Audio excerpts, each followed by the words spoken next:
Tsy nisy ny nafoy noho ny VALANARETINA COVID-19 tamin'ny daty ny omaly 7 Aogositra raha ny eto tanisa navoaka ny manjerim-panjakana androany. Tsy misy ovana aloha izany reto nisan'ireo olona maty ny coronavirus mijanona ho 4,700, miisa 7,700 ireo fitiliana vita ka roa amin'ireo no voamarina fa mitondra ny tsimikaretina coronavirus izay mameta aotra faingo 520 isan-jato.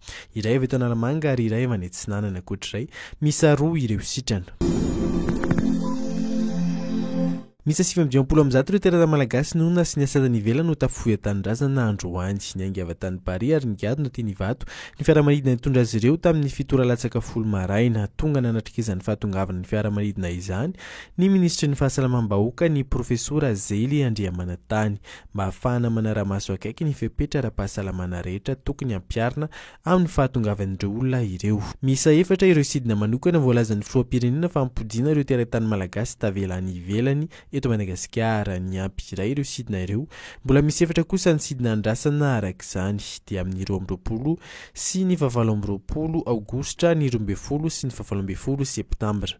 Araka nambaran'ny filoham-pirenena tamin'ny 9 Jona dia tsy maintsy manao fitiliana ireo olona ireo raha vao mikadina eto Madagasikara ka tsy maintsy mitoka-monina mandritra ny 5 andro any amin'ny toerana voafaritry ny fanjakana raha toka vao marina fa mitondra ny tsimikaretina coronavirus. Mbola misy ihany koa ny fitiliana anefa rehefa mahavita ny fitokana monina izy ireo. Nanambarainy koa ny filoham-pirenena fa tsy mahazo mivoaka ny Madagasikara intsony ireo olona ireo na dia manana pasiporo vahiny ahafahany mivoaka azy raha vao tafiditra eto Madagasikara.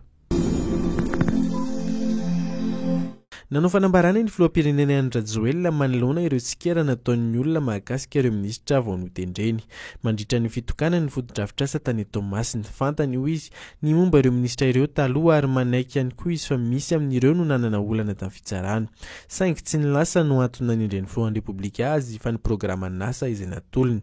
Avelao hiasa ireo ministra ireo ho hiatrany an andro vitsy taorina nanendreny ireo mpikambana vaovao amin'ny GOVERNEMANTA dia maro ireo tsikera tany tambazora serasera mikasika ireo ministra vaovao voatendry, indrindra fa ny ministra vaovao misahana ny harena kibon'ny tany sy ny loharano-karena stratejika.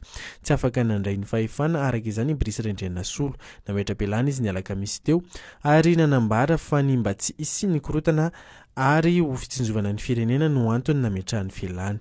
Mbola ministra fidiny avy vokatra ihany araka izany no misahana fampandehanan-draharaha eo anivon'ny ministera ny harena kibon'ny tany sy ny loharano stratejika.